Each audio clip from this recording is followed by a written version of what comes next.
Hari ini kita mau ngapain aja? Ini saya ada sedikit bocoran. Nah, ini. Jadi kita akan belajar 3 hal besar hari ini. Jadi teman-teman nggak usah apa ya pusing ini kok banyak banget ya. Semua akan kita akan cepat aja dan kita akan singkat. Jadi kita hari ini ngomongin kenapa sih kita belajar tentang konseling, apa itu konseling, terus definisinya, tujuannya, prosesnya kayak gimana, prinsipnya, etikanya seperti apa sih, teknik dasarnya juga gimana nanti kalau kita mau ngadain proses konseling di lapangan. Oke, udah muncul ya. Nah, ini yang akan kita pelajarin. Tadi kita udah di tahap apa sih sedikit survei kecilan mengenai semester kita hari ini. Nah, berikutnya teman-teman.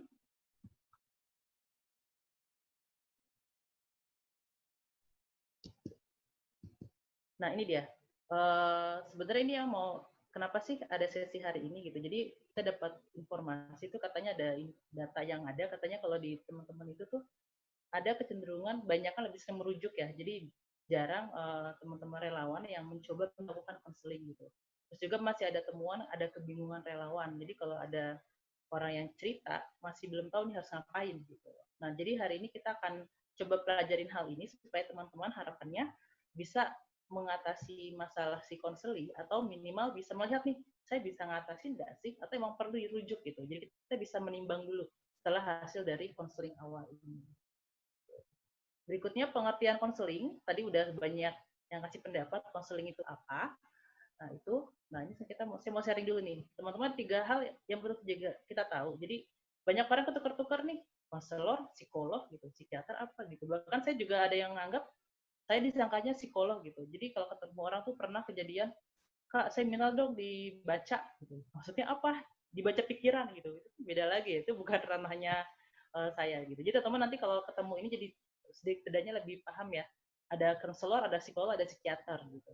Nah kalau konselor sendiri itu kalau dari sisi backgroundnya dia itu untuk dari sisi kuliah dia dari bimbingan konseling atau jadi dari pelatihan kan banyak tuh lembaga-lembaga yang ada di pelatihan konselor HIV, konselor remaja atau seperti yang diadakan di FAYA ini konselor untuk tiap kasus yang datang itu disebut istilahnya konselor. Nah kalau di Indonesia itu memang banyaknya lebih dikenal di dunia pendidikan sebagai guru BK. Sementara kalau di luar negeri untuk dunia konselor itu lebih luas lagi gitu. Jadi mereka sudah mengenal konseling lebih luas. Jadi dia nggak sekedar banyak di dunia pendidikan aja.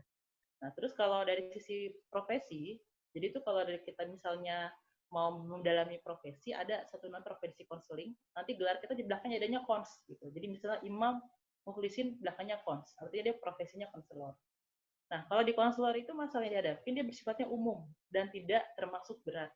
Gitu. Jadi orang-orang yang biasa aja tapi punya masalah. Kecuali teman-teman dapat ini nih kasus yang datang ternyata dia cerita, Kak aku kok ngalamin ini ya, bisa melihat halusinasi gitu atau seperti apa itu kan termasuk berat. Nah itu bukan ranahnya teman-teman. Jadi teman-teman sudah tahu oh ini kayaknya masalah yang berat nih. Artinya dia bisa dialih tangankan ke psikolog atau ke psikiater. Itulah jadi ada kerjasamanya nih kita nggak cuma kita sebagai konselor sendirian, kita bisa kerjasama dengan profesi yang lain seperti itu. Nah kalau psikolog tadi dia melakukan profesi dari ilmu psikologi, jadi pendidikannya itu dia setelah S1 psikologi melakukan program profesi untuk praktek jadi psikolog. Nah dapat melakukan tes psikologi, tes IQ, bakat minat, tes kepribadian dan sebagainya. Nah ini membedakan juga teman-teman dengan konselor. Kita bisa, saya bisa, tapi syaratnya kita harus ada sertifikasi dulu. Jadi ada pelatihan khusus untuk konselor yang khusus untuk mengambil alat alat tes ini gitu. Jadi kita nggak serta merta, aku konselor nih mau tes bakat minat nggak bisa, harus punya sertifikasi dulu. Nah kemudian perbedaan yang lain adalah untuk yang 3 psikiater. Ini merupakan spesialisasi ilmu kedokteran, cuma dia mengambil pendalaman untuk kejiwaannya. Jadi dia ciri khas yang dari psikiater ini dia pakai obat terapinya. Jadi nggak sekedar konseling, tapi biasanya si konselingnya dia juga dikasih obat. Itu yang membedakan. Jadi teman-teman harapan udah dapat bayangan ya, yang membedakan kita apa. Jadi konselor masalahnya lebih hal yang umum, psikolog dia masalah lebih berat, depresi, halusinasi, skizofrenia. Nah, psikiater dia menggunakan obat-obatan. Jadi teman-teman bisa dapat gambaran secara umum. Nah, kira-kira kapan sih kita butuh konseling? Nah, ini kita butuh konseling itu kalau kita satu punya pikiran yang negatif gitu. Terus ada yang pikiran sering menyiksa diri, ada mengambil tanggung jawab atas masalah orang lain, terlalu bergantung pada orang lain atau obat-obatan, stres gitu, atau selalu menghindari situasi yang sulit. Kan ada ya orang-orang yang dia tipenya ada masalah tapi dia nggak nyelesain masalah, dia menghindari dari masalah, itu ada gitu. Jadi artinya ini butuh konseling. Kemudian semua kegiatan yang kita sukai udah nggak lagi seru. Misalnya kita hobi kita apa? Kita hobi kita fotografi, jadi nggak asik ya. Nah itu hati-hati, berarti ada sesuatu di situ. Kemudian sekolah atau kuliah jadi berantakan, makin berjarak dengan orang yang kita sayangi, terlalu peduli dengan pendapat orang. Jadi misal ada orang ngasih pendapat apa tuh kita kepikiran terus gitu. Jadi kita terlalu mikirin, itu juga hati-hati. Kemudian orang terdekat sadar bahwa ada yang salah dengan diri kita. Jadi ketika orang lain cerita, kamu kayaknya bermasalah deh. Teman-teman perlu refleksi tuh, kayaknya aku butuh konseling nih. Ini situasi yang kita butuh konseling. Nah ini kalau secara pengertian, ini saya share dari beberapa banyak sumber. Jadi percakapan antara konseli dengan konselor yang bertujuan agar konseli mampu pahami masalah dan sanggup mengambil keputusan yang mandiri atas permasalahannya. Jadi ini obrolan ya, jadi nggak sekedar obrolan yang gosip atau apa, tapi kita punya arah nih supaya dia bisa pahami masalah, sanggup ambil keputusan yang mandiri atas permasalahan tersebut. Ada yang sempat nanya, Kak, kita boleh ngasih saran nggak? Nah, nanti saya ada slide khusus tentang itu, kita akan ngomongin lebih lanjut. Oke. Next. Nah, ini teman-teman, tujuannya apa sih? Tujuan dan fungsi konseling. Ada 5 hal. Yang pertama, fungsi penyembuhan atau pengentasan atau kuratif. Gitu. Jadi ini fungsinya untuk mengatasi setiap permasalahan. Kedua, dapat menghindari masalah-masalah atau preventif, pencegahan. Kayak gitu. Terus yang ketiga, itu memperoleh pemahaman diri dan lingkungan. Yang keempat, melakukan pemeliharaan. Jadi satu yang udah baik, kita jaga supaya tetap baik gitu. Dan terakhir, mendorong ke arah pencapaian semua hak sebagai warga negara, ini ke arah advokasi. Jadi ada juga konseling-konseling yang harapannya si konseling ini dia bisa nih mendorong dia mengakses haknya, misalnya hak atas pendidikan, hak atas keamanan gitu. Kita bisa ke arah sana kita lakukan.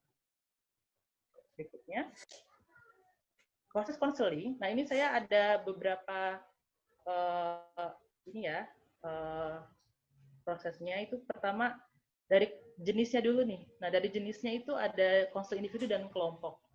Jadi ini dengan 2 orang atau dengan lebih dari 2. Nah, ini untuk yang kelompok ini syaratnya satu, masalahnya harus sama gitu. Jadi nggak boleh tuh dalam konseling itu yang satu masalahnya terus cinta, yang satu masalahnya kecemasan gitu, itu nggak bisa. Dia harus punya masalah yang sama. Syaratnya itu untuk konseling kelompok. Dari sisi medianya bisa langsung, tatap muka, dan tidak langsung. Apalagi sekarang masa pandemi ya, mau nggak mau kan didorong orang supaya menggunakan media untuk konseling, ini bisa juga seperti itu. Nah, tahapan konselingnya ini ada yang sedikit membedakan ya antara individu dengan kelompok. Jadi kalau individu itu dia ada 3 tahap besar. Itu ada tahapan awal, tahapan inti, dan tahapan yang akhir. Nah, ini secara umum seperti itu. Nah, kalau yang konseling kelompok itu tahapannya sedikit lebih panjang, ada 6 tahap dia. Ada tahap pembentukan kelompok, permulaan, transisi, tahapan kerja, jadi ada satu aktivitas di sana. Kemudian ada tahap akhir, dan terakhir evaluasi dan tindak lanjut. Ini gambar tahapan dalam konselingnya seperti itu secara umum. Oke. Ini prinsip-prinsip dalam konseling, ini hal-hal yang harus kita punya ya. Jadi syarat jadi konseli apa sih? Jadi orang yang curhat gitu. Pertama harus ikhlas, bukan paksaan ya, misalnya disuruh untuk konseling gitu. Sebenarnya bisa, tapi kan akan menjadi beda ketika konseling itu dia sesuatu yang dari hati ya, akan sangat berbeda. Terus tidak alami gangguan yang berat gitu loh. Jadi saya sudah sampaikan tadi kalau memang masalahnya berat, maka dia arahnya kepada psikolog atau psikiater. Kemudian untuk syarat konselor, siap dan niat. Ini penting ya. Jadi kalau misalnya kita sudah niat dan kita sudah siap dengan konseling, itu bisa kita lakukan. Kenapa? Karena jangan sampai nih pada saat konseling, ternyata konselornya punya pikiran macam-macam. Misalnya, aduh, ternyata saya baru ingat saya punya masalah gitu. Aduh, saya baru ingat ya, si Anu begini-gini. Itu sebaiknya kita harus bisa meminimalisir masalah-masalah pribadi kita yang sampai ke bawah dalam proses konseling. Atau ternyata pas lagi curhat, ternyata si konselingnya ini orang yang bikin dia sebel gitu. Itu juga hati-hati, karena nanti akan muncul subjektifnya kita sebagai konselor ya. Ternyata atau masalahnya si kita ada di konseling sebenarnya juga hati-hati. Jadi kalau memang situasinya nggak mungkin ya kita bisa kasih ke orang lain untuk konseling. Nah, kemudian prinsip-prinsipnya dalam konselor, untuk jadi konselor itu apa sih? Kita punya ini kerahasiaan, sukarela, keterbukaan, kegiatan, kemandirian, kekinian. Arti kini itu kita update ya dengan perkembangan sekarang gitu. Misalnya sekarang kan lagi ramai COVID nih ya, kita bisa update informasi jika ternyata konselingnya juga butuh informasi tentang itu gitu. Kemudian kedinamisan, keterpaduan, kenormatifan, keahlian, ahli tangan, keturunan daya. Ini berat banget ya kayaknya. Ya, tapi intinya ini dasar-dasar konseling yang harus kita punyai. Minimal kita jaga rahasia aja itu udah modal dasar banget gitu loh. Karena kan nggak seru ya kita udah cerita ke orang, ternyata orang kita ember nih, kita share di status. Aduh si Anu ya masalahnya gini-gini. Waktu kalau orang baca udah kita udah gak ada yang percaya gitu, dia nggak mau cerita lagi. Dan semakin banyak orang yang apa ya cerita ke kita, itu godanya kan makin berat ya. Maksudnya godaan untuk membagikan tuh sangat besar, itu juga hati-hati. Jadi kita harus bisa memilah mana yang bisa jadi kita bagikan atau tidak gitu. Menjadi satu sisi satu hal yang kita perhatikan. Lagi dengan keluarga nih, asik dengan keluarga lagi ngumpul-ngumpul, wah ada satu kasus nih. Nah, juga tapi nggak semua hal kita bisa share di keluarga ya, karena tadi itu kerahasiaan. Nah, ini kalau kode etiknya konselor, ini saya ngambil dari AKIN. Jadi dalam profesi konselor ada namanya Asosiasi Bimbingan Konseling Indonesia. Ini kode etiknya secara umum, itu apa aja. Jadi setiap individu itu punya hak untuk dihargai, diperlakukan dengan hormat, dan mendapatkan kesempatan untuk dapat layanan.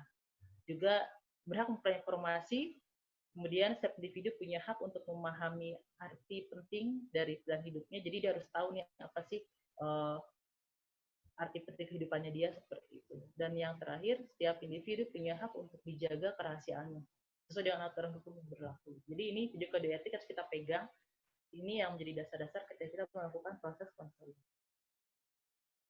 Kemudian teknik dasar konseling komunikasi ya, ini sebelum saya sampai ke sini saya mau cerita dulu teman-teman. Jadi dalam konseling itu tuh ada banyak banget pendekatannya gitu. Jadi kalau teman-teman nanti ada yang mempelajari psikologi ya, atau BK ini bisa dapat nih ada terapi eksistensial, terapi gestalt, terapi behavioral, Adlerian, psikanalisis, terapi feminis gitu. Tapi saya nggak akan kasih semuanya. Karena apa? Karena kalau teman-teman dapat itu, teman harus kuliah dulu. Gitu. Karena ini kan materinya sangat banyak. Dan setiap terapi ini tuh dia ada langkahnya masing-masing. Contoh deh, misalnya saya terapi feminis. Ini satu terapi yang dia baru di tahun 2000-an awal ya berkembang. Itu dia ada beberapa tahap gimana sih supaya konseling ini tuh dia bangkit dari keterpurukannya gitu. Karena kan untuk korban kekerasan kecenderungannya kan dia apa? Menyalahkan diri sendiri, merasa diri tidak berdaya, itu ada satu proses tertentu di situ. Gitu. Nah, jadi teman-teman nanti kalau mau baca lebih detail, ada bukunya tentang terapi-terapi ini. Nah, ada banyak lagi sebenarnya nggak cuma ini, tapi nanti ini setiap kasus berbeda-beda gitu. Jadi kalau teman-teman nih dapat kasus yang dia kasusnya perilaku misalnya, berarti terapinya behavioral gitu. Jadi ini setiap kasus itu dia dekatnya beda-beda. Nah, dan teknik sendiri misalnya gitu. Jadi dia nggak cuma satu metode untuk semua kasus tuh enggak, sangat spesifik kayak gitu. Nah, di sini saya cuma akan sharing ke teman-teman keterampilan dasarnya apa sih gitu. Dan ini bisa kita pakai di secara umum ya gitu. Tapi kalau teman-teman mendalami lebih lanjut monggo aja bisa ke bidang psikologi atau ke bidang BK. Karena di sana lebih detail lagi setiap tekniknya dipelajari. Oke, ini keterampilan dasarnya apa sih kalau dalam konseling itu? Ini ada 3 aspek teman-teman dalam komunikasi konseling. Ada keterampilan mendengar, memahami, sama merespon gitu. Nah, kalau mendengar itu keterampilan terkait dengan kita opening gitu. Jadi gimana sih dalam membuka proses itu orang jadi welcome kayak gitu. Dan lagi yang kedua keterampilan mendengar aktif. Nah, ini ternyata dengar itu nggak cuma dengerin doang, keluar kuping kiri, keluar kuping kanan gitu, dan sebagainya. Jadi ada namanya keterampilan mendengar aktif, kita akan lihat itu kayak apa ya. Kemudian keterampilan berikutnya memahami. Ini terkait dengan keterampilan bertanya. Jadi ternyata bertanya itu nggak sekedar nanya kamu di mana, sama siapa, ngapain aja ya. Tapi ada hal yang dia lebih lebih ke arah konseling itu kayak gimana. Nanti ada tekniknya. Nah, ini komunikasi. Nah, ini mungkin hal yang baru buat teman-teman, istilah perepressing, parafrase gitu. Kemudian pemantulan perasaan, ada feedback, umpan balik. Gitu. Ini teknik dasar ini yang mungkin di tempat lain belum banyak dieksplor ya, tapi di konseling itu kita pakai. Nah, kemudian ini yang kelima, kesimpulan dari rencana aksi. Nah, terakhir ini di merespons, itu keterampilan kita gimana sih kita menunjukkan bahasa tubuh yang menunjukkan perilaku kita tuh memperhatikan gitu. Jadi bahasa tubuh yang memang harapannya ada dalam konseling. ini yang saya kasih skill ini dalam konteks tatap muka ya, jadi bukan yang konseling online, tapi kalau nanti mau ada sesi khusus mungkin bisa di lain waktu, di lain kesempatan. Ini saya lebih ke banyak ke konseling yang tatap mukanya seperti ini, teknik dasarnya. Nah ini bertanya bagaimana caranya, kan kita masuk ke yang ketiga nih, teknisnya langsung. Nah opening itu apa sih sebenarnya? Ini istilahnya kalau dalam, kan orang ketemu kita ujuk-ujuk nggak langsung curhat ya, langsung aku mau cerita gitu, pasti kan ada pembukaannya dulu, kita mencarikan suasana gitu. Halo apa kabar? Nah ini hal yang penting nih, tersenyum gitu. Nah kira-kira dia termasuk orang yang mana ya? Gampang tersenyum atau mahal banget senyumnya? Dalam konseling kita perhatikan gitu. Kalau kita misalnya termasuk yang susah, saran saya latihan-latihan banyak tersenyum gitu. Karena energi kita akan menular. Karena orang datang ke tempat orang curhat mau itu ya, dapat energi positif ya, bukan yang dicemberutin gitu. Nanti kalau kita cemberut, orang mau curhat ya kabur duluan. Konselornya serem, konselornya galak gitu. Jangan gitu. Nanti konselingnya nggak berjalan dengan baik. Gitu. Nah ini yang teman-teman bisa lakukan, bangun rasa aman dan nyaman. Itu kayak apa? Kenalkan diri, sampaikan juga, oke nama saya, misalnya saya Dita, saya konselor di rumah saya hari ini mau menemani kamu untuk curhat. Gitu. Sampaikan aja. Terus durasi waktu, kasih tahu, kita punya waktu sekitar 40 menit, nanti kalau misalnya waktunya tidak cukup atau bagaimana, kita bisa diskusikan lebih lanjut. Karena kadang ada tipe orang tuh yang dia asik aja ngobrol, atau udah sejam lebih ya. Dan kemampuan kita mendengar kan terbatas ya. Nggak semua orang itu sanggup dengerin orang cerita sampai berjam-jam, itu terbatas. Biasanya kita udah kemana-mana, si konselingnya juga nggak dapat satu insight gitu. Nah, tapi kecuali ada kasus tertentu ya, saya pernah waktu di PKB itu saya dapat kasus konseling via telepon, kebetulan kasusnya itu dia mau bunuh diri gitu. Itu kasus berbeda ya, itu butuh berjam-jam untuk bisa membuat dia mengurungkan niatnya dulu gitu. Nah, itu berikutnya persilakan duduk nih kalau dalam konteks konseling langsung ya, kita kasih duduk, terus kita kasih minum. Dan juga tawarkan tisu kalau memang misalnya si konselingnya nih kondisi menangis atau dia menunjukkan butuh bantuan tisu lah, kita tawarkan.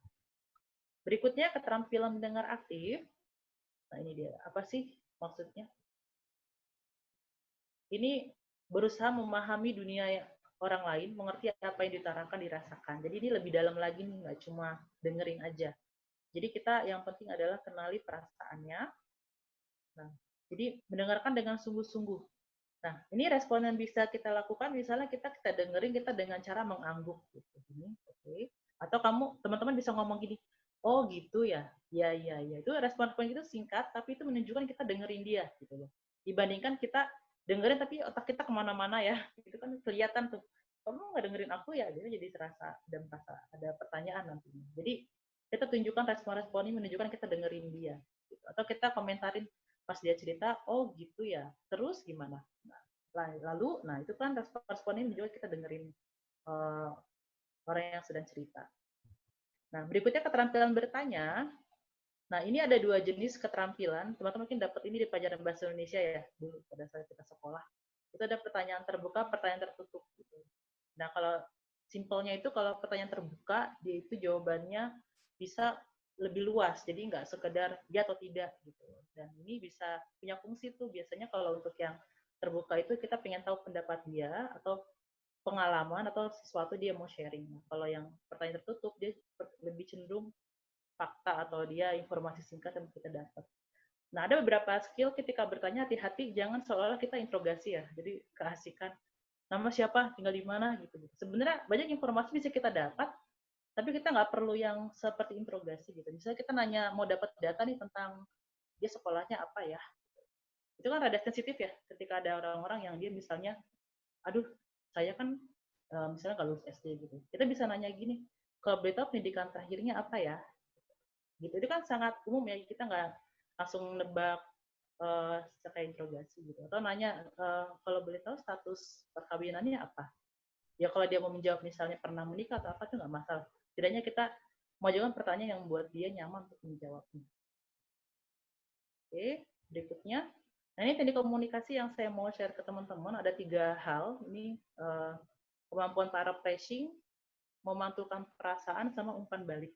Ini 3 skill ini kita mesti bolak-balik nih dalam konseling nih. Kita banyak praktek biar kita bisa ngeh gitu. Nah, ini pertama, paraphrasing, ciri-ciri dia itu ringkas, dia merefleksikan makna atau isi dari pesan. Gitu. Jadi kita bukan mengulang. Jadi dia ngomong apa kita ulangin nggak kayak gitu. Dan di sini fokus sama isinya. Jadi dia ngomong apa, coba kita simpulkan kayak gitu. Nah, terus ada lagi memantulkan perasaan. Jadi ini respon yang dibuat oleh konselor dengan ungkapan kata-kata sendiri untuk mengkomunikasikan perasaan. Jadi kita kayak melihat, oh kamu sedang merasa ini ya sekarang. Jadi memantulkannya kayak gitu. Nah, terakhir ini teknik umpan balik atau feedback. Jadi kita memberikan kayak penguatan atas langkah yang akan diambil oleh si konseling. Jadi kita kalau di sini kita mesti jelas ya umpan baliknya dalam bentuk apa, spesifik dan membangun, dan kita harus kasih tahu ini kapan harus dilakukan. Ini saya akan kasih contoh kasus dan ini contoh responnya seperti apa. Ini saya sudah kasih. Oke, di sini saya kasih contoh kasus. Ada seorang ini kalau saya bacakan, ibu saya sepertinya tidak suka dengan hubungan saya dengan pacar. Oke, kalau sedang ke rumah ibu mau memasang wajah cemberut dan kurang bersahabat, bla bla bla gitu. Terus pacar saya kebetulan satu kelas, pernah setelah selesai menjemput ibu membanting pintu juga membuat kami kaget. Ini contoh kasusnya. Nah, kalau kita mau dalam konseling, kalau paraphrasingnya gimana? Oh, jadi kamu merasa ibu tidak merestui hubungan kalian ya? Ini kan kita mau menyimpulkan tuh dari keseluruhan cerita. Nah, kalau pemantauan perasaan ini kita bisa nanya gini, sepertinya kamu ngerasa galau ya? Nah, itu dua hal ini kita mesti bisa memainkan kapan kita menyimpulkan isi kasusnya dia dan kapan kita melihat perasaannya dia. Oh, sepertinya kamu kecewa ya sama ibu kamu. Itu kan perasaannya dia nih, kita pantulin lagi. Nah, umpan balik contohnya tuh, oh saya senang kamu udah menemukan apa yang menjadi penyebab masalah kamu dengan ibu. Misalnya setelah dia ngobrol-ngobrol nih, jadi tahu nih, ternyata inilah penyebabnya kenapa ada masalah dia sama ibunya. Tapi dia nggak suka sama pacarnya. Nah, konseling itu sebenarnya kalau saya lihat itu sebuah teknik bagaimana kita cari inti masalah ya. Kadang banyak orang curhat itu sebenarnya sayap-sayap tuh apa ya, bumbu-bumbu ya. Tapi nggak ketemu intinya nih gitu loh. Bisa jadi kenapa sih kasus ini? Kenapa sih ibunya sebel? Oh ternyata ada yang masalah lain yang dia belum pernah terselesaikan. Oh ternyata ibunya pernah apa gitu. Cari inti masalahnya. Kadang kita fokus pada bumbu-bumbunya nih. Misal ibunya cemberut. Kenapa ibunya cemberut?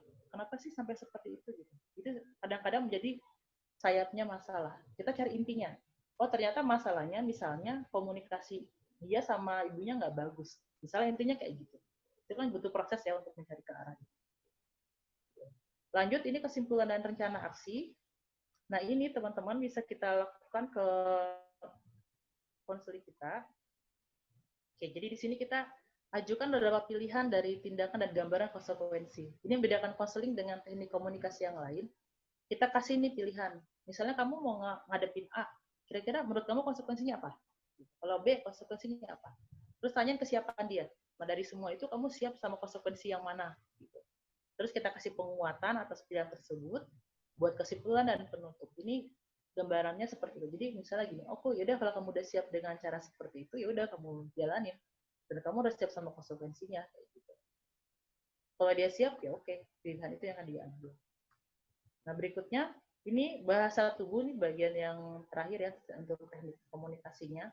Pertama perhatikan di wajah. Jadi kita yang baiknya seperti apa sih, kita cerah, ceria, tenang. Makanya tadi saya bilang kalau teman-teman ada punya masalah atau lagi apa ya nggak enak banget buat konseling ya sebaiknya nggak dulu karena akan terlihat dari prosesnya dari ekspresi wajah teman-teman.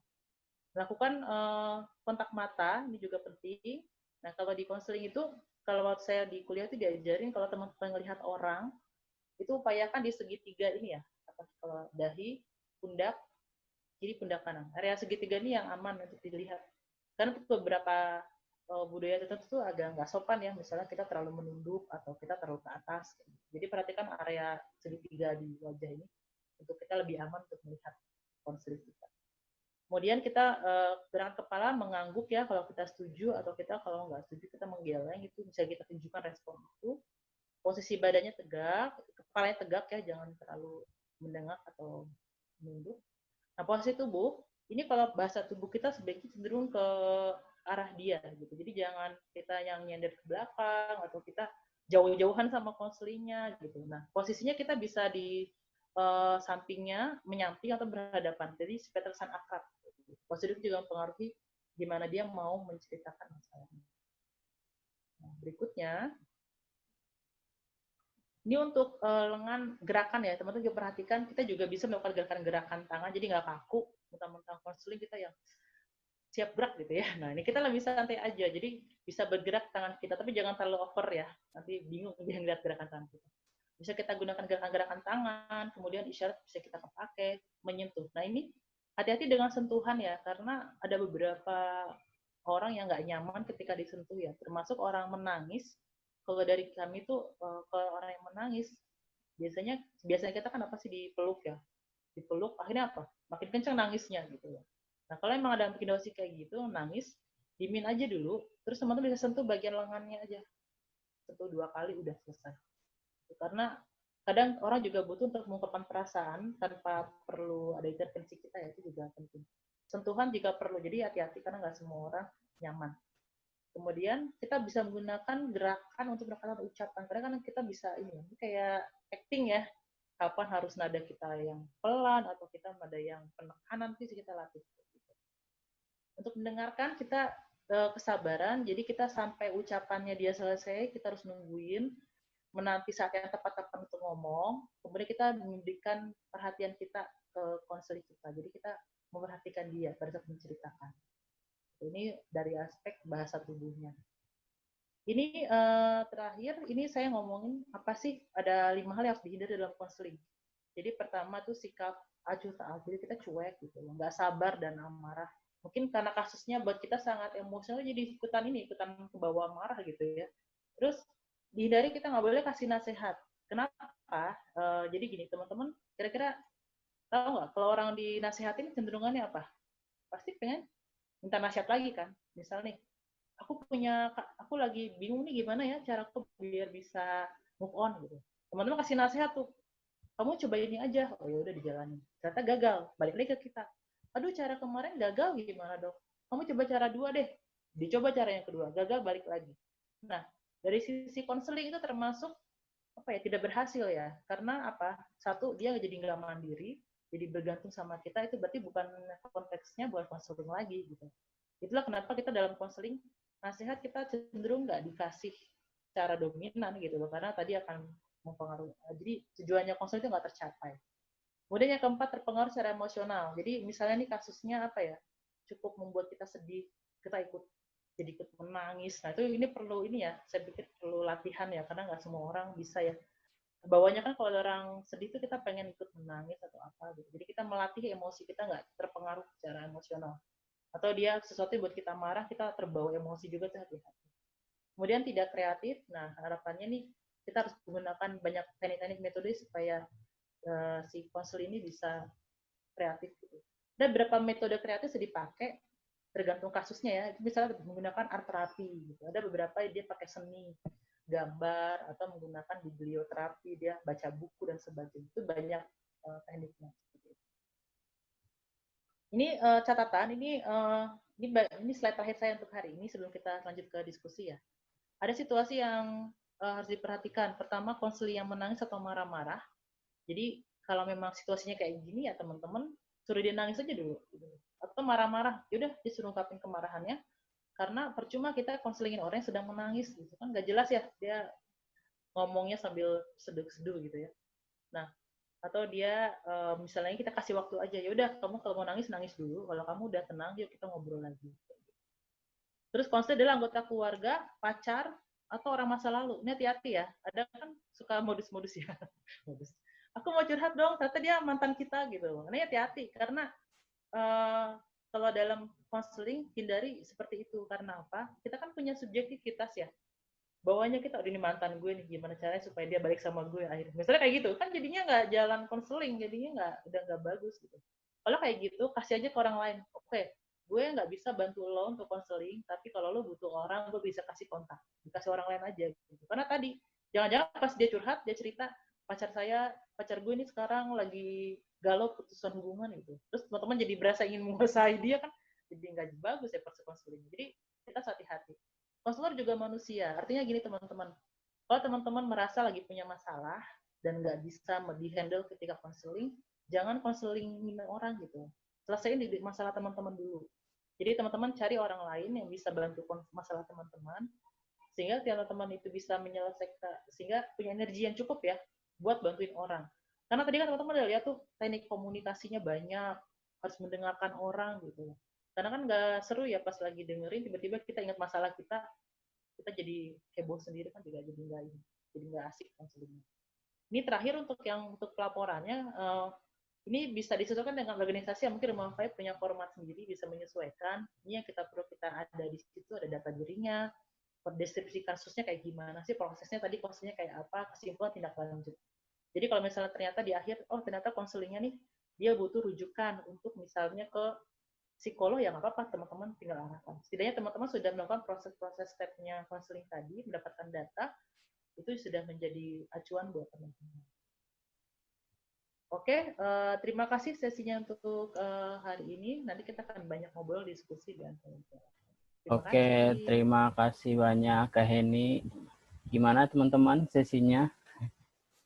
Seru ya sebenarnya kalau konseling ini kan bentuknya kita tidak bisa belajar dalam mungkin beberapa jam atau satu hari. Prosesnya kira-kira kalau misalnya kita butuh untuk pelatihan konseling itu berapa lama sih Kak? Oke, kalau mau yang jalur resminya, teman-teman kuliah dulu S1. Tambah saya S2, berapa tahun saya tuh? 8 semester. Ya sebenarnya kalau singkatnya ada beberapa ya, beberapa kali pertemuan yang pasti dia nggak bisa cuma 2 sesi, bisa 3 hari 4 hari ya untuk dasar-dasarnya praktiknya langsung gitu. Karena tadi dia juga perlu ada, ini kan teman-teman kan sudah berproses, karena umur sekarang teman-teman berapa, 20 tahun ya, itu kan sudah membentuk karakter kita tuh, membentuk gaya komunikasi kita. Akhirnya kan mau nggak mau kita belajar hal yang baru. Itulah akhirnya proses ini tuh bukan hal yang instan ya, kita harus belajar lagi untuk bisa konseling. Jadi makanya hal yang baru komunikasi.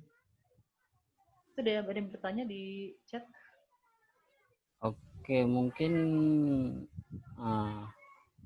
itu yang nanya Kak Yosi. Harus jurusan psikologi ya Kak? Jawabannya enggak. Jadi kalau di dalam kuliahan itu teman-teman bisa masuk bimbingan konseling jurusannya untuk dalam ini ya. Jadi psikologi sama konseling itu ada irisan sebenarnya ya. Nah misalnya kalau misalnya dia itu uh, ilmunya psikologi, kendaraannya konseling. Mobilnya berat mobil ya. Karena kan mau nggak mau kita harus punya skill membawa ini. Teman-teman punya pengetahuan yang banyak, kalau nggak punya kendaraannya kan juga sulit ya. Nah, skillnya apa? Konseling. Gitu. Teman-teman punya pengetahuan banyak nih. Oh, saya punya pengetahuan tentang misalnya psikoanalisa, pengetahuan tentang gimana cara setiap orang punya masa lalu yang perlu diungkapin. Gitu. Itu kan ilmunya tuh. Nah, kendaraannya apa? Itu konseling. Jadi kalau untuk belajar itu nggak mesti di psikologi, bisa di konseling juga. Tapi ini ada keterkaitan ya. Tadi di slide sudah paparkan bedanya apa antara konselor, psikolog, sama psikiater. Itu buat bahan acuan teman-teman juga. Gitu. Terus yang paling bawah nih Dari Kak ada, Epi. Iya boleh Kak dijawab. Kak ada training, ada kelas training untuk sertifikasi konseling Kak di Jakarta? Kalau ada di mana ya? ya, sertifikasi konseling itu sebenarnya kalau biasanya setiap lembaga kan ngadain pelatihan ya. Misalnya dari Rumah Kaya ada pelatihan untuk konselornya, terus ada sertifikat gitu loh. Nah sebenarnya ada tuh untuk sertifikasi khusus konseling, cuma tadi untuk Indonesia kan kita kebanyakan masih di dunia pendidikan. Jadi ngacunya ke asosiasi bimbingan konseling Indonesia. Atau kalau di psikolog kan ada psikologi, ada asosiasi sendiri ya, asosiasi profesi gitu. Tapi kalau tahu saya untuk sertifikasi dari lembaga ya, lembaga yang mengadakan, menyelenggarakan pelatihan konseling itu bisa. Tapi kalau untuk yang profesi, mesti merujuk kepada tadi lembaga penyelenggara profesinya. Saya kurang detailnya, nanti kalau saya udah dapat lebih detailnya saya bisa jawab ya. Karena saya mesti nanya ke pengurusnya nih. Ini sangat profesi sekali soalnya. Kalau ini Kak, dulu kan kalau misalnya ada konselor HIV itu kan ya, terus Hmm. ada konselor KTD. Nah itu uh, apakah itu maksudnya cabang dari konseling atau memang itu adalah satu ilmu yang kayak konseling khusus gitu, yang kasus khusus kayak gitu Kak? Iya, karena kan konseling itu terlalu berkembang ya teman-teman ya. Kasusnya selalu, jadi makin banyak kasus, banyak pendekatan, banyak teknik. Contohnya kayak kasus kayak terapi feminis tadi yang saya cerita, itu dia baru muncul di 2000-an awal gitu loh. Dia sebelum itu belum banyak orang yang menggali. Artinya apa? Artinya dalam setiap masa tuh ada satu situasi, ada masalah ini dijawab dengan konseling ini. Termasuk yang HIV, KTD, itu kan juga menjawab pertanyaan permasalahan gitu. Nah, kalau untuk yang HIV, setahu saya dari Kemenkes itu dia sudah punya standar untuk konselingnya mereka gitu. Jadi memang ada beberapa kasus yang sudah dia ada acuan dasarnya, ada yang dia akhirnya jadinya ini ya lembaga sendiri punya, si lembaga itu punya dasar sendiri. Jadi memang situasinya untuk HIV sudah ada panduan konseling dasarnya dari Kemenkes aturannya. Tapi kalau yang lain saya perlu cek lagi apakah dia sudah punya dasar atau belum. Tapi biasanya lembaga tuh punya tuh standar pelatihan mereka untuk setiap kasus tuh biasanya ada. Oke. Terus nih Tasya nih dari Rumah V sendiri. Soalnya kalau Jakarta kan kita memang tidak langsung nanganin konseling nih Kak. Kalau yang konseling tuh ada di Batam. Ini ada Karista juga. Nanti mungkin Karista bisa sedikit berbagi ya. Karista, sorry.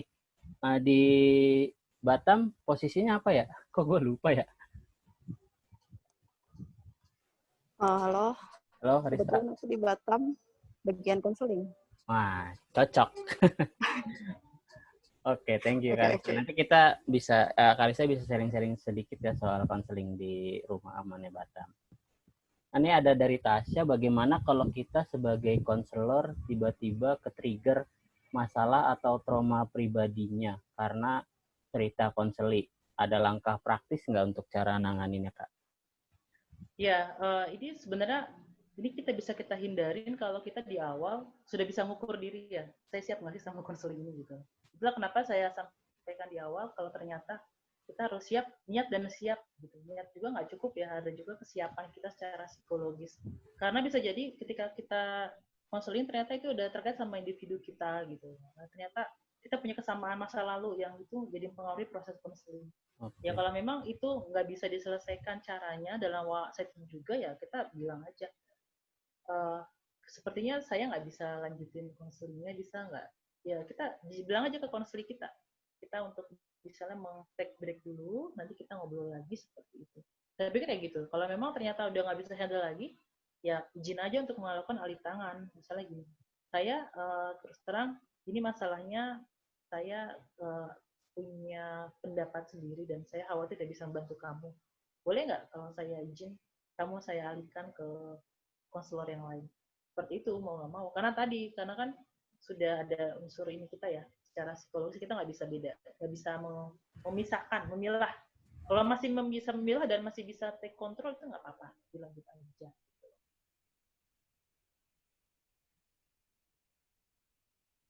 Gimana belum di-unmute? Sorry.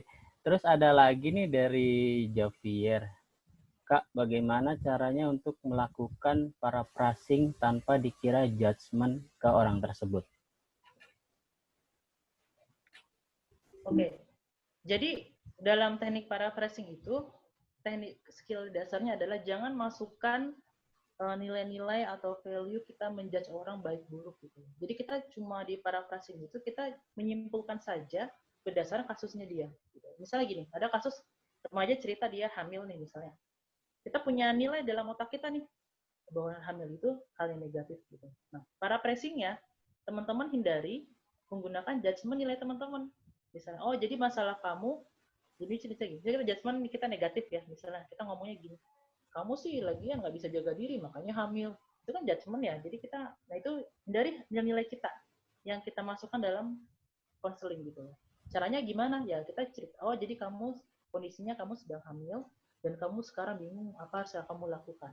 Nah itu kan lebih ini ya, netral ya, nggak masukin unsur penilaian kita di situ. Walaupun kita pasti punya nilai-nilai sebagai konselor tuh ada, sebagai individu kita ada, tapi dalam konseling ini kita lepaskan dulu itu, jadilah orang yang netral supaya dia mau cerita. Karena kalau nanti kita judgement-nya muncul, dia sudah ini dan nutup apa berarti udah nggak mau cerita, nanti kan konseling jadi nggak berjalan dengan baik. Berarti kayak intinya tuh kita harus siap gitu ya Kak. Misalkan kalau kita punya nilai-nilai pribadi tuh, ya kalau misalnya apa ya tadi yang balik ke Henny itu berarti diri kita tuh udah harus siap melepaskan nilai pribadi itu ketika kita di sesi konseling gitu Kak. Iya, kan pasti setiap orang punya bias ya, punya stereotip terhadap satu masalah ya. Dan itu nggak usah dihindari, maksudnya tidak perlu disalahkan. Gitu.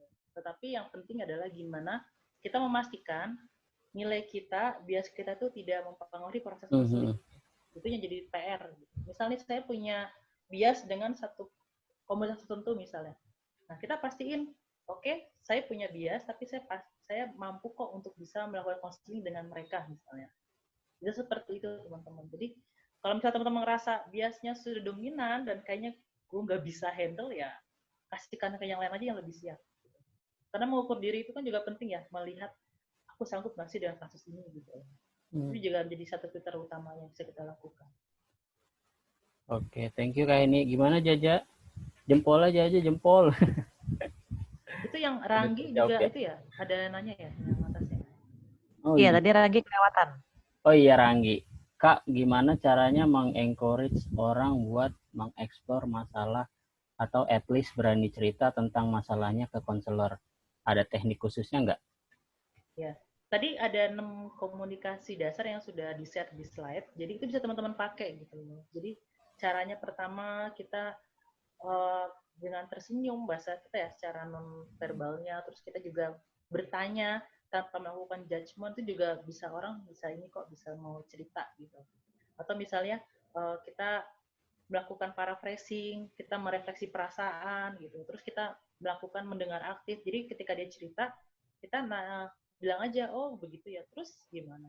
Lalu itu kan memicu orang buat cerita ya, dibandingkan kita yang langsung merepet ngasih senasehat yang ada dia, ini mah saya bukan konseling, ini mah ngobrol sama orang biasa gitu. Itu bedakan itu. Beda kita sama orang biasa adalah kita menerapkan teknik-teknik konseling di mana orang cerita tapi dia nggak merasa digurui atau dia nggak merasa di judgement gitu. Itu kan satu hal yang membedakan ya dengan kita ngobrol yang lain. Beda kalau kita sama teman curhat yang ngobrol, kita kan enak aja ya, lu sih lagian begini, lu sih begitu gitu. Nah kalau di konseling kita nggak bisa begitu gitu. Itu hal yang membedakan ini dengan obrolan biasa. Oke, terima kasih. Sudah terjawab ya Kakak Ranggi. Terus atau ada pertanyaan lagi Kak Ranggi? Cukup? Dari Karista tuh kayaknya. Oke, dari Karista nih, konselor di Batam.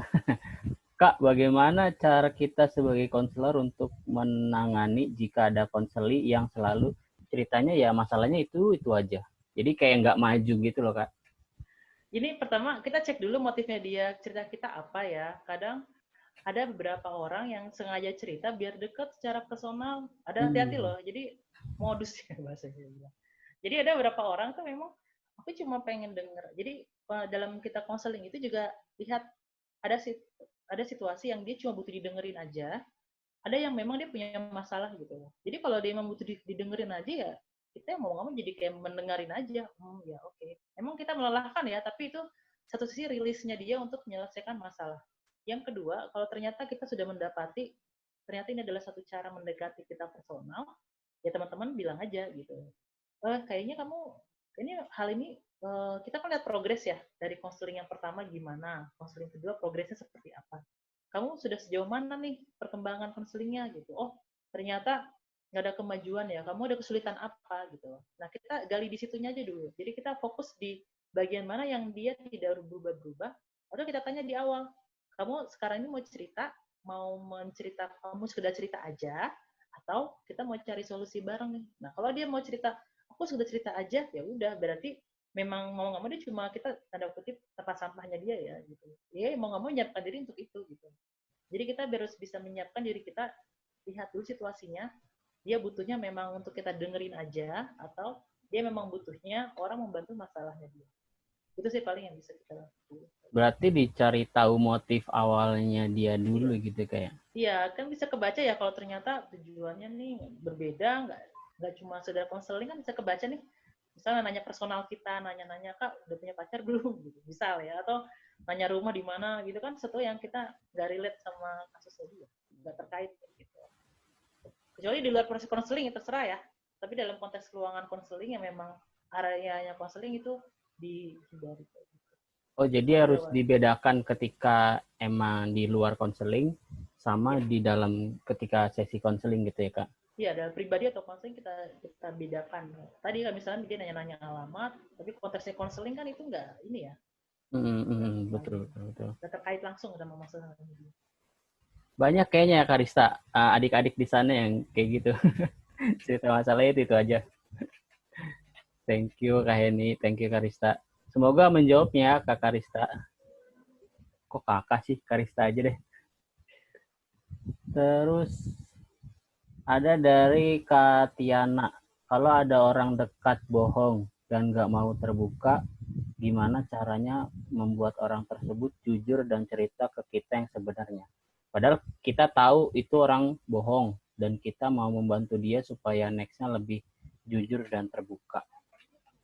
Oke, itulah tadi sempat saya bilang di awal ya, ada situasi yang kita itu memang hati-hati dalam konseling. Ada orang-orang yang memang sebaiknya kita nggak lakukan konseling tadi apa? Pacar, satu lagi tuh keluarga, orang dekat. Nah, saya nggak tahu definisi orang dekatnya Tiani apakah pacar atau siapa ya. Jadi kalau memang Tiana konteksnya mau konseling, ya ini agak sulit. Tadi kan Tiana udah punya bias-bias ya. Karena misalnya gini, Tiana udah tahu nih dia karakternya gimana, dia cari kayak gimana gitu. Nah itu kan jadinya jadi apa? Gak netral lagi nih karena sudah punya informasi awal dengan si orang tersebut.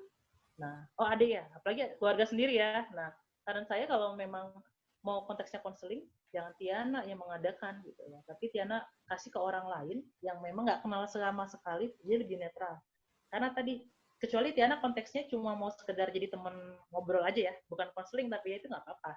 Misalnya dengan nanya, emang lu kayaknya gue lihat misalnya kita tahu cirinya apa sih kalau dia bohong, misalnya matanya kemana-mana kalau ngomong gitu, atau misalnya kita nge-gap dia ketahuan dari chattingan atau apa gitu ya, kita bilang aja, lu kayaknya nggak jujur ya, emang ada apa sih, kenapa lo kayak gitu ke gue gitu, kalau lo gitu gue nggak bisa bantu lo misalnya gitu. Tapi kalau konteksnya konseling, menurut saya karena tadi adanya langsung, sebaiknya di refer ke orang lain aja. Tadi karena kan Tiana apalagi ada satu rumahnya udah punya persepsi nilai sendiri tentang dia, jadi nggak apa ya, jadi ada biasnya gitu. Lu ngomong gitu gue tau lo seharinya gimana gitu, jadi kayak gitu kan, jadi nggak jalan nanti konselingnya. Jadi justru kita menghindari orang-orang yang di lingkaran, maksudnya kayak orang terdekat kita, kayak ya tadi yang dijelasin kayak ini ya, kayak misalnya anggota keluarga, pacar, terus suami istri gitu ya. Terus ada lagi nih dari Karanggi lagi nih, sebagai tadi kan berarti kalau berarti kan ada bedanya ya antara curhat sama konseling gitu. Beda. Kalau Karanggi ini sebagai konselor kan pasti sering terpapar nih sama masalah orang lain. Dan berdasarkan pengalaman Ranggi pribadi, kadang setelah konseling dia suka stres sendiri mikirin masalah konselingnya dia itu. Nah, ada tips dan trik nggak Kak buat nge-manage emosi sebagai konselor? Oke, kalau cara singkatnya ya buat Ranggi sih, saran aku Ranggi curhat aja ke konselor lain tadi ya, karena kan konselor juga manusia ya, bukan berarti kita adalah makhluk yang tidak punya perasaan gitu, gak punya masalah, pasti punya masalah juga. Kalau memang Ranggi merasa situasi ini udah mengganggu dan kayaknya aku terlalu over nih, stres mikirin masalah orang, aku pikir nggak ada salahnya kalau saya pikir Ranggi konseling ke konselor lain, ceritain masalahnya, rilis di situ gitu, selesaikan di situ gitu, dibandingkan Ranggi di ini sendiri. Jadi kan lebih asik ya, lebih apa ya, udah diwakilin pertanyaannya sama Haris. Itu aja sih paling Ranggi, kalau memang situasinya udah mengganggu, konseling aja ke konselor lain. Nah kalau untuk trik dan triknya manage emosi, kan banyak ya teknik-teknik lain untuk kita rilis. Misalnya tergantung Ranggi nih, nyaman dengan teknik apa. Ada orang-orang yang nyaman dengan apa, dia yoga misalnya, atau dia hiking. Ada tuh dia hobinya naik kayak gunung buat itu ada. Lakukan hobi yang kita sukain, tapi kalau masih belum hilang juga ya Ranggi tadi cari bantuan psikolog atau konselor lain, itu oke bang, gak apa-apa kok. Betul. Kalau kemarin gue belajar di Temali kelas tuh soal empati, Kak, ada namanya lingkaran kebaikan dan kasih sayang gitu. Jadi kalau kita sebagai manusia itu pengen memberikan istilahnya kebaikan dan kebahagiaan sama orang lain, ya kita harus juga bahagia di diri kita sendiri dulu nih sebelum ya tadi kan misalnya kita sudah banyak ngasih kebaikan, itu ibaratnya kayak tadi Ranggi tuh, kita terima cerita dari banyak orang, masalah orang, berarti kan itu kan kita kayak ngumpulin apa ya, bukan energi negatif sih, kayak ya ditimpahin semua masalah tuh kayaknya ke kita ya, jadi kita butuh rilis itu juga ya. Caranya setiap orang sih beda-beda, maksudnya misalnya kayak ya cara lu bisa membuat diri lu senang lagi itu ya gimana, misalnya kayak nonton drakor lah, atau lu Main bisa game online kayak gitu, bisa banyak hal sih ya Kak. Banyak ya, tadi tergantung pendekatannya. Kalau emang akhirnya udah nggak bisa lagi, ya mau nggak mau ke konseloran atau psikolog lain buat bantu kita. Begitu Karista juga tuh, kalau misalnya udah agak-agak mau mual gitu ya, mau muntah gitu, cari aktivitas lain lah. Gitu. Ada yang lagi yang mau nanya, bisa raise hand, mau langsung bertanya. Nggak ada? Kalau nggak ada ya gue yang nanya. Atau pertanyaan dari kita. Atau sharing kasus teman-teman deh. Kan teman-teman tadi ada yang udah nanganin kasus di rumah Kaya ya. Ada yang mau sharing nggak? Nih, boleh Karista kalau Ada mau masalah sharing dalam prosesnya atau ada apa gitu?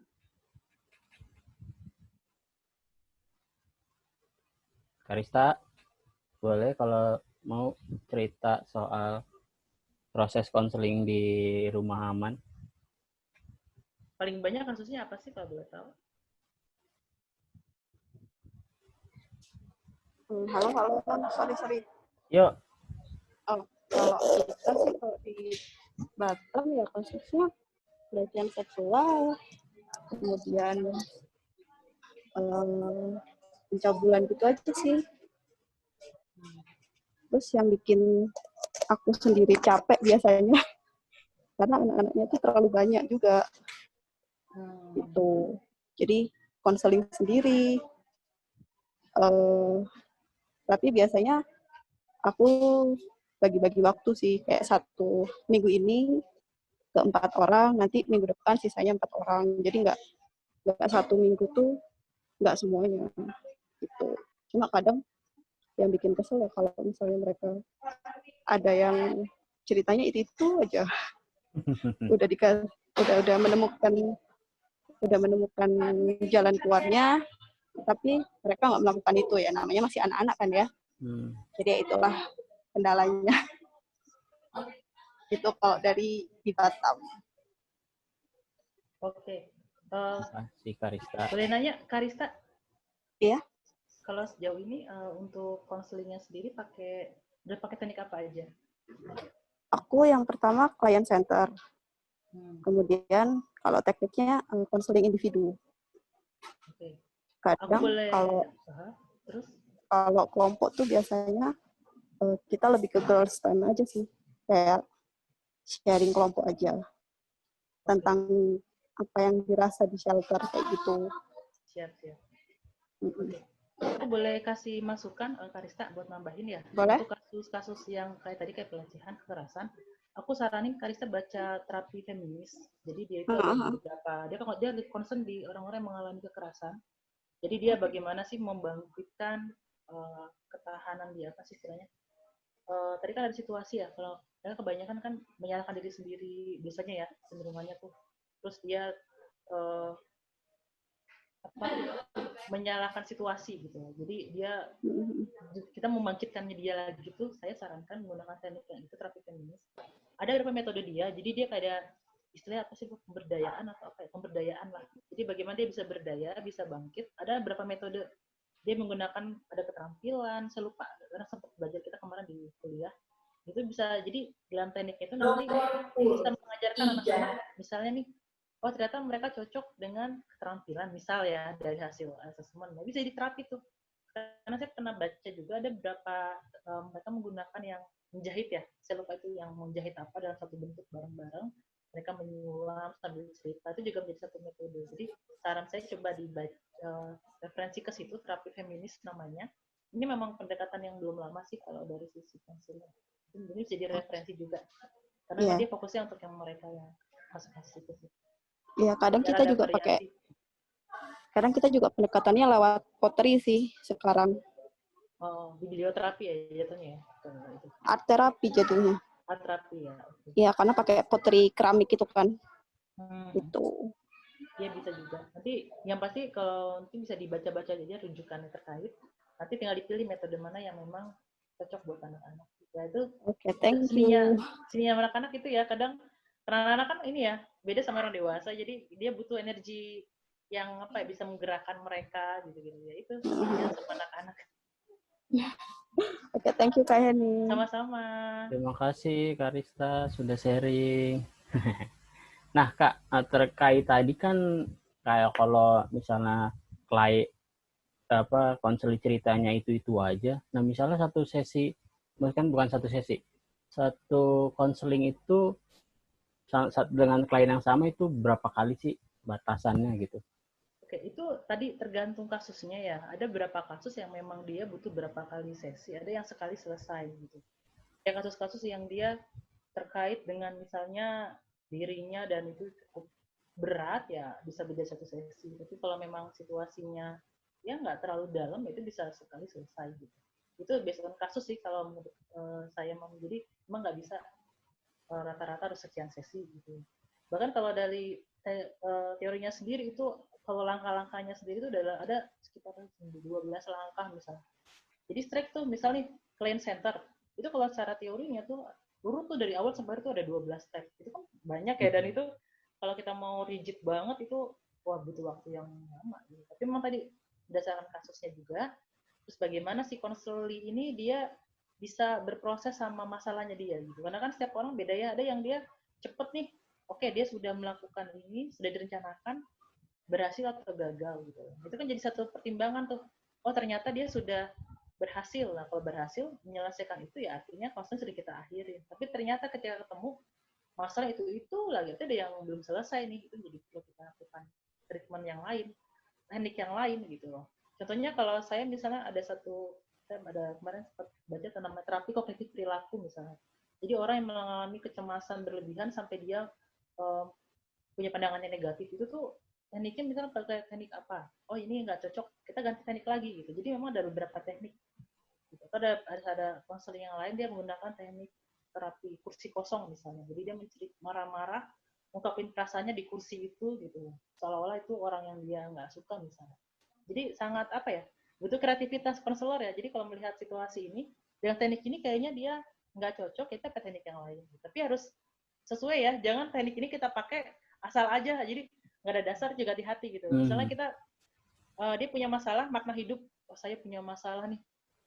Kalau dalam aliran tuh namanya logoterapi ya. Jadi kalau orang-orang yang nggak punya semangat hidup itu namanya logoterapi. Karena itu diambil dari salah seorang penemunya. Dia dulu tuh yang di camp konsentrasi Nazi. Dia termasuk yang hidup. Jadi dia melihat orang-orang yang semangat itu orang-orang yang punya tujuan hidup gitu. Dia termasuk dia yang hidup. Akhirnya dia membuat terapi namanya logoterapi. Namanya Viktor Frankl. Nah, dia ini terapi ini itu nggak cocok kalau kita untuk ngatasin orang yang punya masalah perilaku, karena perilaku cocok kan behavioral. Nah gitu, jadi kita mesti dasarnya lihat dulu nih, jadi nggak asal ih kayaknya teknik anu cocok ya gitu, pakai feeling ya, atau kata si anu teknik ini cocok. Nah nggak bisa, kita mau nggak mau harus mengeksplor teorinya dulu, banyak baca, banyak melihat buku, jadi teman-teman jadi itu kok bahan rujukan gitu. Apa tuh tadi logoterapi Kak? Ya logoterapi itu Viktor punyanya Viktor Frankl. Frankl. Itu tadi dia itu yang merupakan pembuat teori tersebut waktu di camp konsentrasi Nazi dulu. Itu bagus. Nah kalau ini kalau yang Kak ini dan teman-teman di LPK itu pakai apa Kak? Konseling. Ya kalau anak-anak sih karena kebanyakan kan mereka orang yang nggak mudah terbuka ya, jadi tertutup. Jadi kita pakai yang ya tadi client center, kebanyakan kita gali mereka mau cerita gitu. Jadi itu lebih ke umum lagi. Jadi lebih ke menggali supaya mereka mau sharing. Karena kan anak-anak yang dalam penjara kan ada situasi khusus ya, mereka susah terbuka sama orang, nggak percaya diri dan sebagainya. Biasanya sih kalau yang ini sih kita pakai yang client center, mereka supaya mau ngomong, mau cerita dulu kayak gitu. Nah, terus kalau kita nih sebagai konselor, memang misalnya kalau kita konseling awal-awal gitu, kasusnya bisa nih kita tangani, tapi seiring berjalannya konseling, kok kita nemuin akar masalah yang itu sebenarnya tidak bisa kita tanganin gitu Kak. Itu boleh kita langsung merujuk ke, misalnya tadi kan psikolog kayak gitu, atau yang dia juga butuh terapi obat-obatan, itu bisa ke psikiater. Itu kayak gitu Kak. Ya, jadi itu pertama kita konfirmasi dulu ke konselingnya kita gitu, cerita dulu. Ini kayaknya masalah kamu, aku nggak bisa bantu karena terkait dengan misalnya kebutuhan obat misalnya ya, atau ada kebutuhan untuk konseling yang lebih lanjut. Nah, kamu bersedia kan kalau seandainya dialihkan ke orang lain? Jadi nggak ada persetujuan dulu, kita nggak bisa ujuk-ujuk kamu saya alihkan ya gitu karena saya nggak sanggup gitu. Enggak, jadi kita buat pembukaannya dulu ke dia supaya dia nyaman. Oh iya ya, kenapa saya harus dirujuk gitu. Jangan sampai nanti kita kalau ujuk-ujuk kita ngerujuk, dia nggak dapat alasan yang jelas, nanti dia akan muncul curiga tuh. Jangan-jangan salah di aku ya, sebab aku dirujuk ya gitu. Nah, jadi kita merujuk pun juga butuh skill ya, gitu ya, butuh kasih tahu ke dia alasannya kenapa, dan saya akan kasih rekomendasi ini karena apa. Gitu. Itu sih paling yang bisa kita lakukan. Oke, terima kasih Kak Heni. Ada lagi yang ingin bertanya karena waktu kita sudah kayaknya seru banget sih ya, karena satu sesi kayaknya nggak cukup nih ngebahas konseling. Iya, aku ada terakhir yang itu loh, Mam, yang apa? Hah? Minta feedback dari teman-teman. Oh iya, boleh terakhir Kak. Ini aku taruh di chat aja apa gimana ya? Soalnya. Oh, boleh. Boleh Ini Kak. ada, bentar ya. Bisa baca di ini. Ini ada 3 item aja sih. 1, saya nomornya hilang tadi sini. 2. Sesi tanya jawab kita ini tersisa 2 menit lagi. Jika teman-teman masih mungkin pengen punya pertanyaan atau apa, nanti bisa secara pribadi aja ya, mungkin kontak ke RF, nanti bisa kita sampaikan ke Kak Heni atau teman-teman yang kerja sebagai konselor di tempat lain, mau curhat atau apa, menemukan kesulitan yang kayaknya Kak Heni bisa bantu aku. Mungkin nanti bisa di-sharing ke RF dulu ya Kak ya. Ya. Oke, terima kasih. Nah, oke teman-teman, di situ ya. Di chatbox tuh ada. Jadi apa ini ke apa Kak? Apa yang telah dipelajari pada hari ini? Hal baru apa yang diketahui? Apa manfaat kegiatan ini? Kita apa sih manfaatnya buat teman-teman? Jadi ini refleksi untuk teman-teman ya, apa yang telah dipelajari hari ini, kemudian hal baru apa yang telah diketahui, terus apa manfaat dari kegiatan hari ini. Nah, teman-teman bisa tuliskan jawab 3 pertanyaan ini. Nanti katanya refleksi yang terbaik akan dapat pulsa 50.000 dari Kak Heni. Iya. Gitu.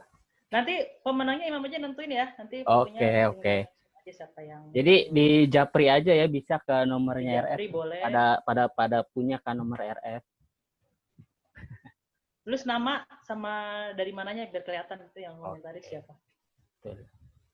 Ini nggak harus sekarang kan Kak? Nggak harus. Kalau misalnya, kadang kan orang butuh refleksi itu merenung ya. Iya, silakan merenung dulu ya. Oke, terima kasih. Kayak ini mungkin aku punya beberapa simpulan ya. Jadi kalau misalnya antara konselor, kemudian psikolog sama psikiater tuh ternyata berbeda. Maksudnya mereka punya ranahnya masing-masing dan ketiga profesi tersebut itu saling berkaitan satu sama lain. Jadi tidak bisa dia berdiri sebagai individu sendiri, tapi juga mungkin butuh yang lainnya juga.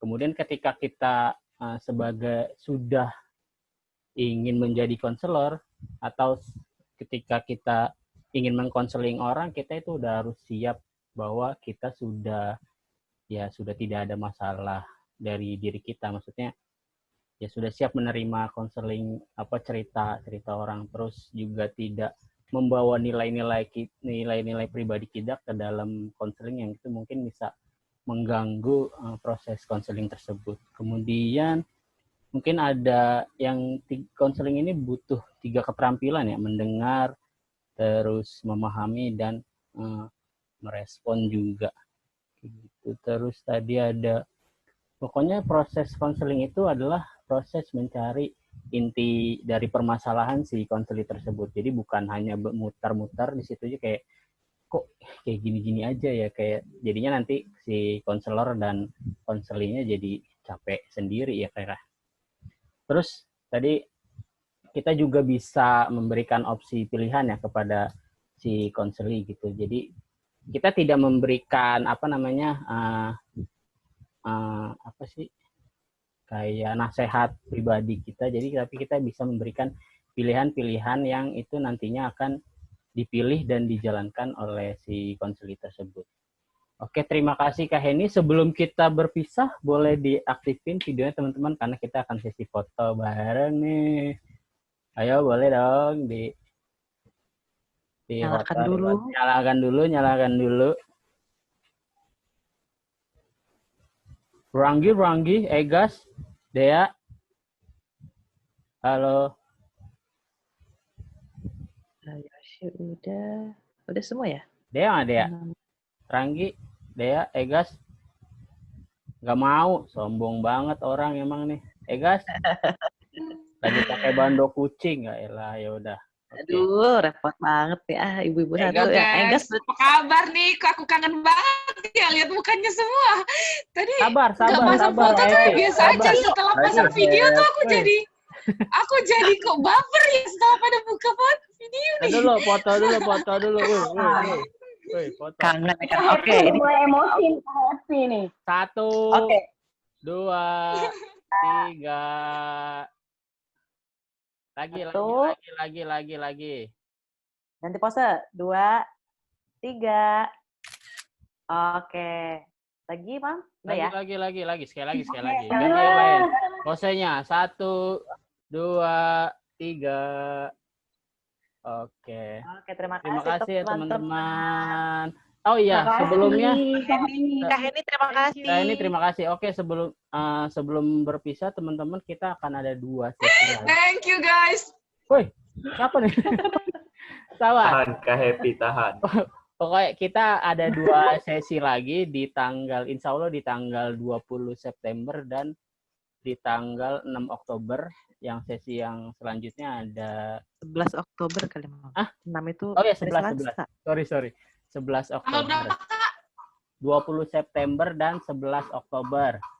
Yang 20 2 minggu pokoknya. Yang 20 September itu kita akan bahas soal SPPA, sistem peradilan pidana anak, dan yang tanggal 11 Oktober kita akan bahas soal paralegal. Gitu. Oke, teman-teman, terima kasih. Sampai bertemu di diskusi. Thank you semuanya. Thank you.